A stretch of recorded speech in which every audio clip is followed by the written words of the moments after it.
guys, what's up? It's Joe Rady from Rady's Rides. We are back at it again at one of my favorite filming spot locations, and also a review of somebody's car that I'm really good friends with, and by now you should be really good friends with, Nick, the man with that modified FL5 Type R that we featured a few times already here on Rady's Rides, has added another car to the stable. It's actually him and his wife Sally. They're going after a little bit of a different direction with this car.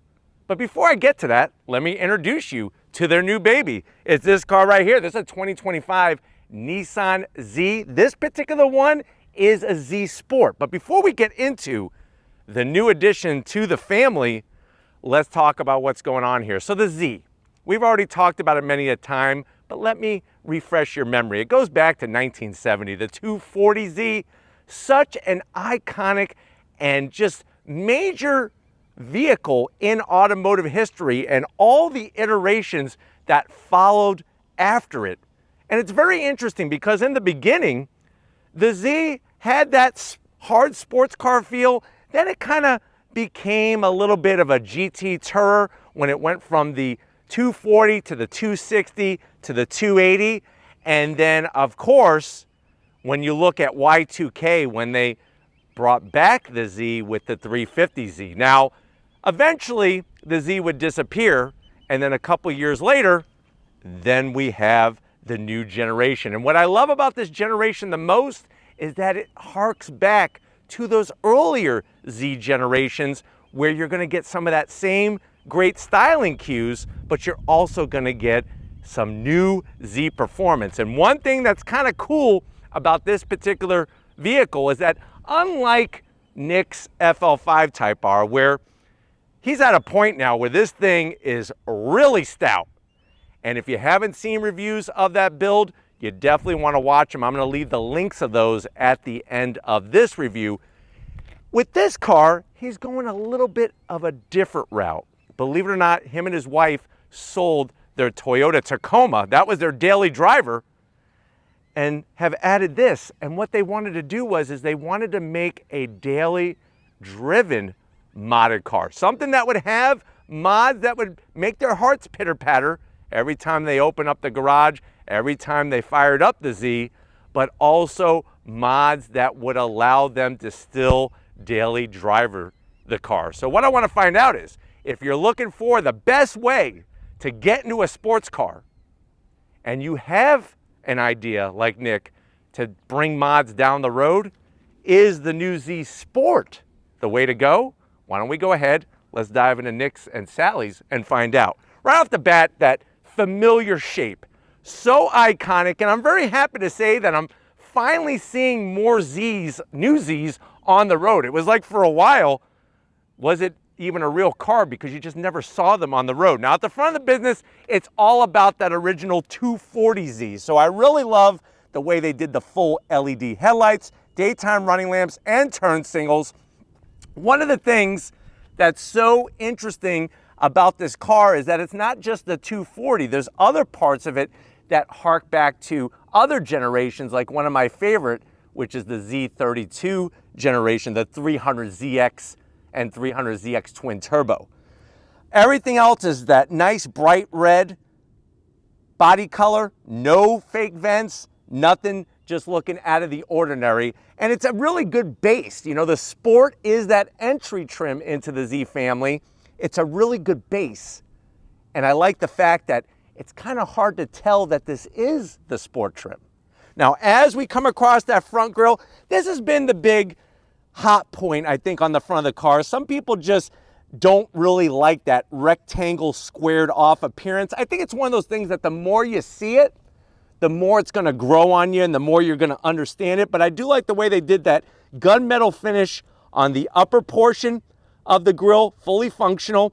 And then they went a little bit larger opening on the bottom. And the way that they integrated that front lip splitter really gives it a nice aggressive look. And like I said, that's a functional piece. It's going to try as much as it can to stop air from going underneath the vehicle, because that creates lift. We don't want lift We want downforce. We want the car to be pushed down. Now, I'm sure Nick already has in mind, the way that his mind works, he already has a full idea of where he's going. But what I like about how Nick does it is that he does it in steps. Yes, you could throw everything, including the kitchen sink, at your brand new car that you buy and mod it.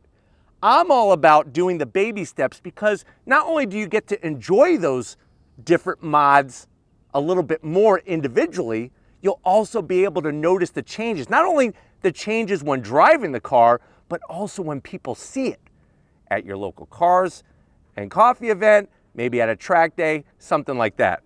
But let me know what you think about the face. Has it grown on you, or are you still upset about the face of the new Z? Now, when you rise up, you got that new Z badge, and then I love the way they did the hood. That's another piece of that design philosophy that harks back to the original 240Z. Now, when we come around the bend, here's where you're gonna see the biggest difference between the Sport and the Performance trim. Obviously, we're not talking about Nismo or the Heritage Edition.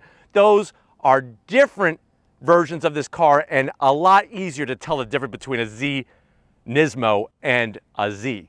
But here's one of the changes. So stock, when you go Sport, you're looking at these 18-inch wheels. Split spoke design, gunmetal metallic gray finish, 18-inch wheel. So for a stock wheel, it actually looks pretty darn good. Obviously, when you step up to the Performance trim, you're gonna get raised wheels. But one of the reasons why they went with the Sport trim is that Nick already knew that he was gonna wanna bring the mods. So stay tuned. This is just the start of a journey that we're gonna be on with Nick and Sally as they mod their daily driver Z Sport here. And what they already did, I can't show them to you yet. They won't let me show them.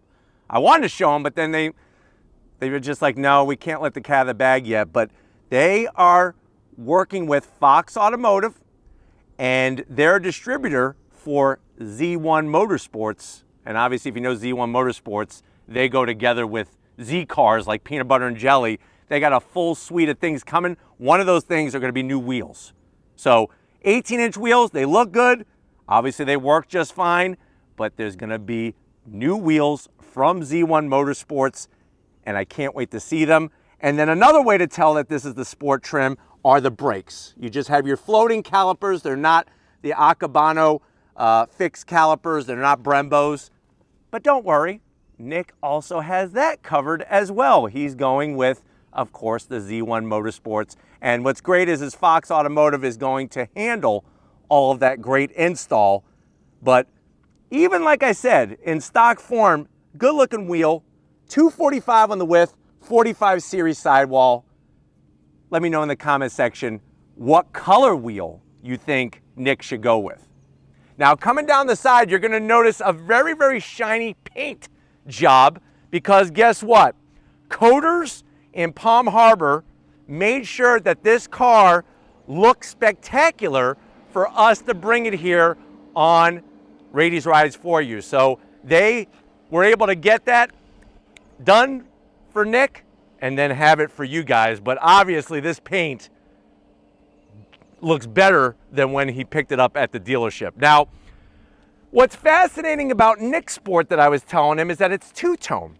When the Z came out, the redesigned Z came out and we had the media drive in Las Vegas, the only way to go two-tone was you had to go Z Performance.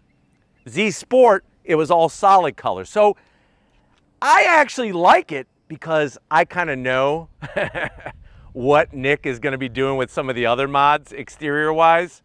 And I'm happy that he was able to get a two-tone one, even though this is a Sport, because I think you're going to agree once you see it that it's going to all be a cohesive design. But you got that black painted roof with the 8 pillars. You got the black on the full, almost the full side mirror with your LED turn signals. One of the things Nick wants to keep, and I don't blame him, is that samurai sword trim design. It's funny, that's one of those things that when I first saw pictures, because remember it was over the pandemic, pictures of the Z Proto Spec, I wasn't digging this piece. I was like, ew. But then when I saw the car in person at Nissan headquarters, it kind of all comes together. I mean, that katana blade Japanese car. I mean, come on. Love the way they do the door handles on the new Z, much better than the 370 or the 350. Of course, you got your Z badge, all that history in one letter. I don't know any other car where one letter just sums it all up. And then as we drop it like it's hot, and trust me, it's hot out here, out back, same thing, 18-inch wheels, and we'll have to wait and see. Is Nick gonna go staggered? Is he gonna go squared all the way around? It's gonna be interesting to see what wheel size, color, and then of course tires. Tires make such a huge difference, but if you've been living under a rock, Zs are rear-wheel drive. There's never been an all-wheel drive Z.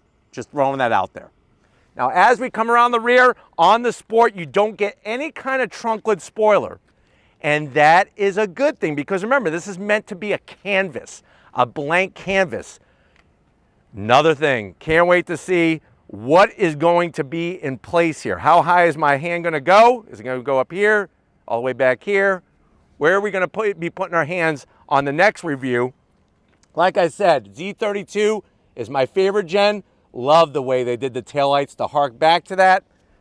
You got your Z badge, and then working our way back down to ground level, you still get the same exhaust finishers as on a Z Performance. So it's not like they went really cheap and just put all these cheap parts on to separate it from a Z Performance.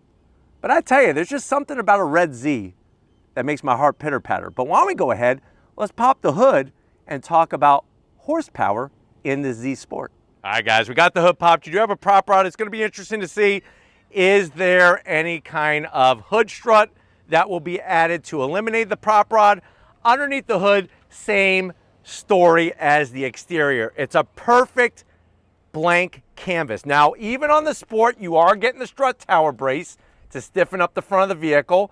Engine cover is actually tasteful when you look at a lot of engine covers in today's automotive industry, but it's that word, or I should say words, twin turbo. What are we looking at? That's a 3-liter twin turbo V6, putting out 400 horsepower.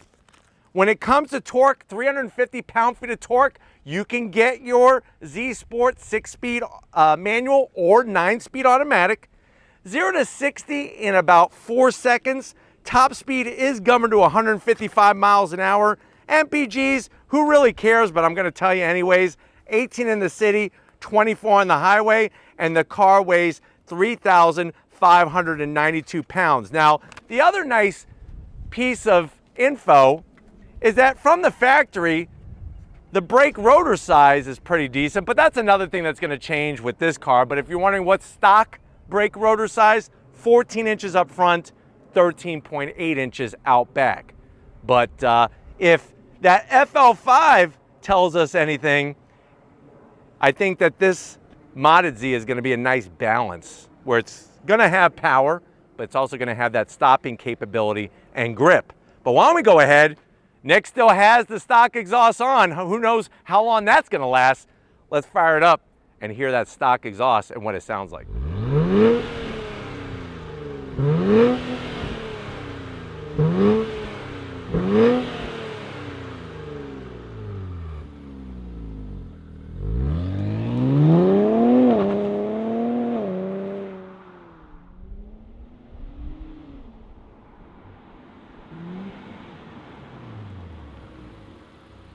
All right, guys, we're inside Nick's Z, that 2025 Z Sport. I know you're saying to yourself, well, Joe, I've always wanted a sports car.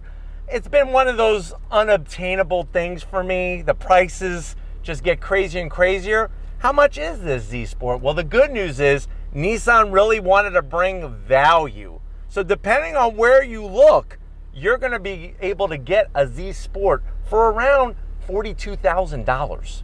In today's market, that's not a lot of money, guys. A Mustang GT base starts almost $50,000. So do the math. But let's see what the interior is all about in the Z Sport.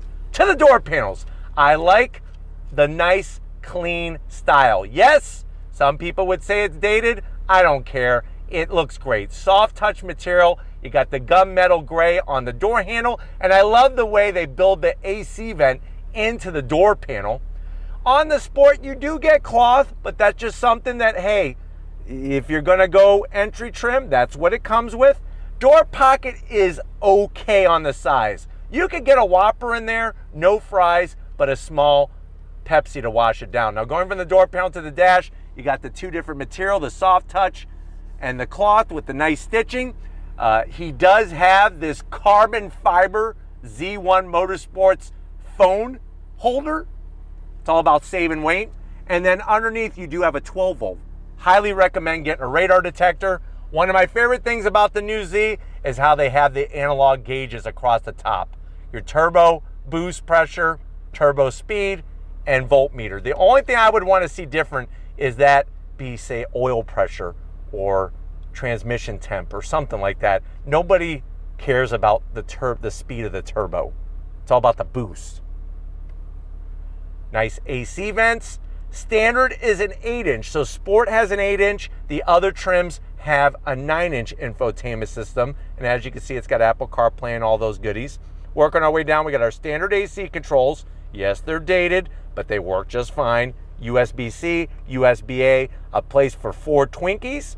You got your start-stop button, the D mode, those are for the different drive modes. And yes, Nick went with the 9-speed automatic. Now, before you blast them in the comments, he wanted to make this a daily driver, and he already has 2 other manual transmission cars in the garage. So just something to remember, but this is for that 9-speed automatic. You do get a good old-fashioned mechanical e-brake.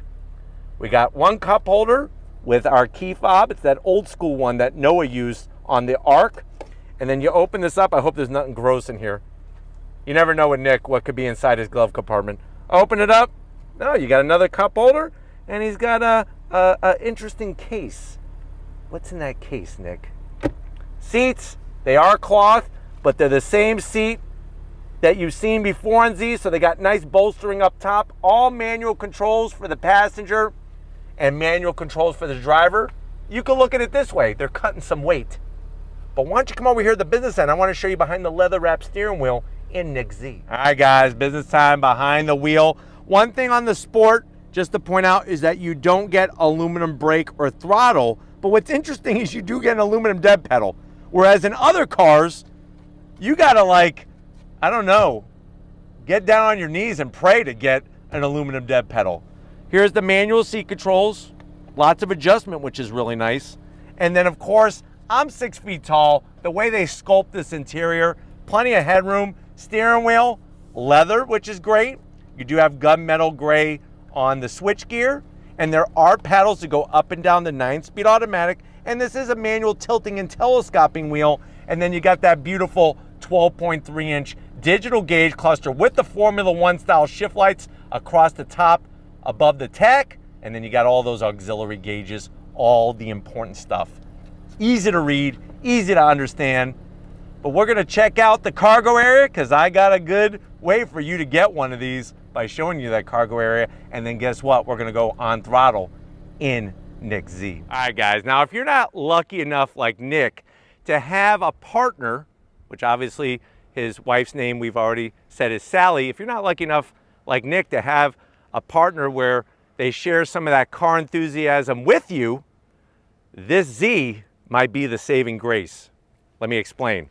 When it comes to cargo area, you're getting almost 7 cubic feet of space. So my advice is that if you have a significant other, and maybe they're not into sports cars or cars in general, you could tell them, listen, I promise for the rest of my life, I will go get the groceries. And the great news is, with about 7 cubic feet of space, you can make that happen and not be a problem.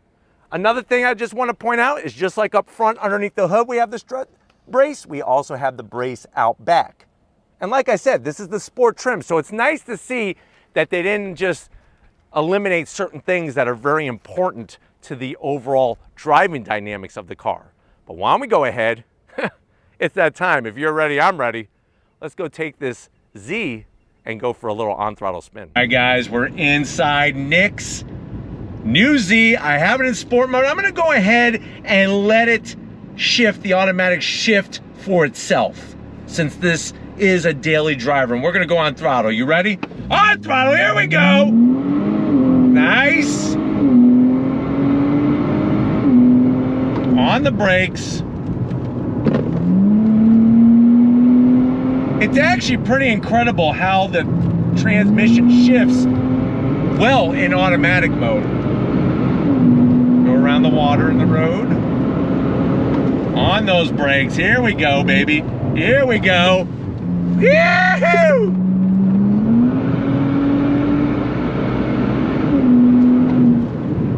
One of the things that I think most people are going to want to change right away is the suspension. The Z, compared to the Supra, is softer sprung. And what happens is that when you push the car, it has a little bit more body roll and a little bit more nosedive and pitch to it when you get on throttle. And what happens is because of that, it kind of separates you from the communication of the chassis to where it's easier to overcook things in the Z Sport compared to a Z Performance. I'm not saying a Z Performance is that much better, because it's not, but really the one that has the suspension done right is the Z Nismo. That car is what the regular Z should be, and then I personally believe there should be a higher performance version known as the Z Nismo. I think that would make more sense based off of how they have their different trims and different models. But from a driving standpoint, stock, to have 400 horsepower and 350 pound-feet of torque, not a lot of cars out there at this price point with that kind of performance. Remember, Toyota Supra, the GR Supra, you're looking at 382 horsepower. So this has more horsepower and more torque than the GR Supra. And yes, you could get this in a manual, you could get it in an automatic. The thing is remember that this is a daily driver modded Z. That's what the plan is. And I'm not saying that you can't drive this car modded with a manual as a daily driver, but in Nick and Sally's case, remember, Nick has the FL5 Type R, that's obviously a manual, and Sally's GR Corolla is a manual. So I get their idea of where they're going, and I'm kind of excited for it, because I think it's going to be able to showcase, you know, what the capability of the automatic Z is, especially when you tie in other mods. Now, what I'm going to do is I'm going to pull the electric shifter back towards the rear of the car. That's going to allow me to use the paddles. You do have a nice large gear indicator and also those F1 lights across the top, the tippy top of the tack. We're in second gear. If you're ready, I'm ready. On throttle, here we go.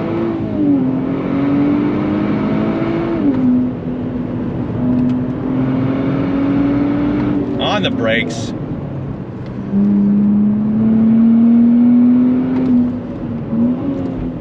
So the thing I'm noticing is that the transmission, when you manually shift, is not as happy as when it's shifting itself. It's actually faster shifting up and down the gears in automatic mode than in manual mode. And that shouldn't be the case. I mean, let's just be real here. So that's one thing that Nick is going to do some research. He's very good at his research and his due diligence.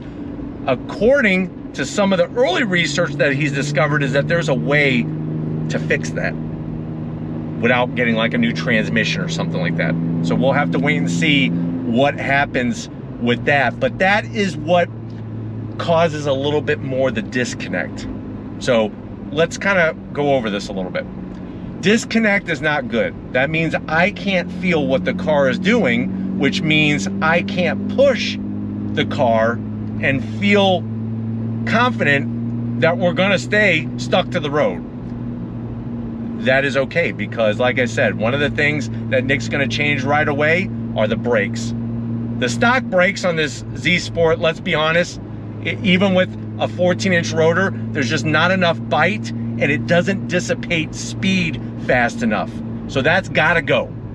And then of course, the wheels being a little bit wider, getting maybe some stickier tire, that's gonna help as well. All right, guys, one more time for me, definitely one more time for you. We're gonna manually shift with the paddles again. Nice to see that this thing pulls nicely all the way to 7,000 RPM. If you're ready, I'm ready. On throttle, here we go. Little chirp when we went into second. On those brakes.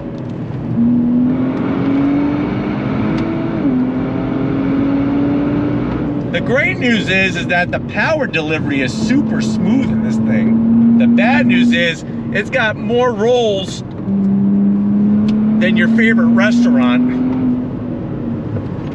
but still gets the job done.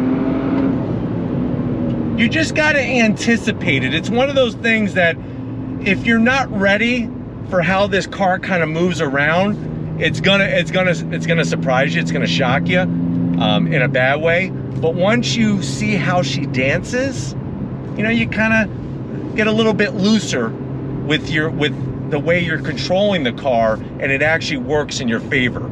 I think once the car gets dialed in, that's when you'll see a distinct difference in how I'm driving the car. And that's why I say you can't just add horsepower to something thinking that it's gonna make everything all better. That's not gonna be the case. You gotta have the full package. And the great news is Nick knows that. I don't need to explain that to him. I don't need to prove it to him. Based off of his previous build, it makes sense. But now he's starting at a higher point with that horsepower. So that makes it even more crucial to have the other changes in place so that you can drive the car and be confident. If you're afraid of the car, I don't care if you have 1,000 horsepower. Yeah, that's fun when you're bragging with your friends at the car show, but if you're afraid to use it, then what's the point? Other than that, daily driving, let's talk about daily driving real quick. So put it back in automatic shift mode. The seats are comfy. The bolstering is there, but it's not squeezing you like a vice grip.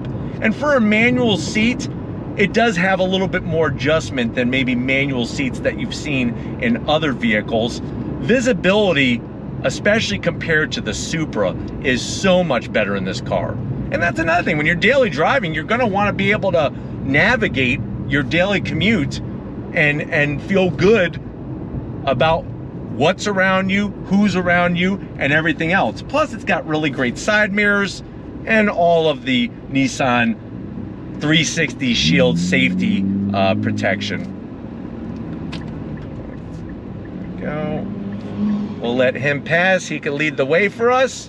And I lied. We're gonna go on throttle one more time. I can't help it. I'll leave it in automatic mode again. Are you ready? On throttle, here we go. Nice. Gets the traction to the ground pretty darn good. On those brakes, here we go. Nice. Good turn in. It's just the like right there, I would have wanted to have been in third gear. That's where I'm getting a little bit of miscommunication.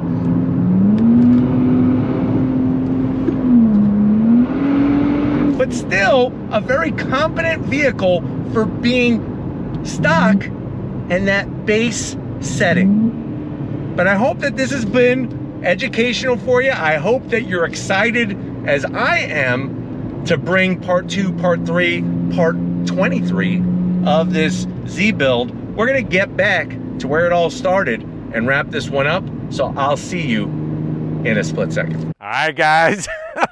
That's what we love to bring to you here on Rady's Rides, is bringing not only on-throttle excitement, not only educating you with different vehicles and driving dynamics of different vehicles, but also the journey. It's not about the destination, it's about the journey. And it's so great that with Nick's Z, you can have that journey, and it's not like you have to break the bank at 100 grand or more. There are options out there if you're looking to get into a sports car, have a daily driver, not just something that you drive on the weekend, and to take it to that special place. But we definitely got to thank Nick and Sally for bringing out They're two babies. They have another one at home, that GR Corolla, which I can't wait to see more. But let me know what you think about Nick's new Z Sport.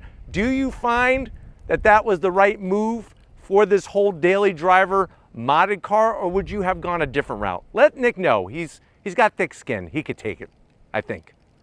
But until we meet again, if you're new to the channel, you're on your way out, hit that subscribe button. I promise you it's worthwhile. I'll come back for more. If you are a subscriber, thank you for being part of the Raised Rise family. Got to give it up to Stephen Flood. He makes everything so much better with his great videography, only unless he's upsetting somebody. That sometimes happens. He has that quality. But thank you, Stephen, for all that you do. And just like always, guys, I'll see you on the next ride.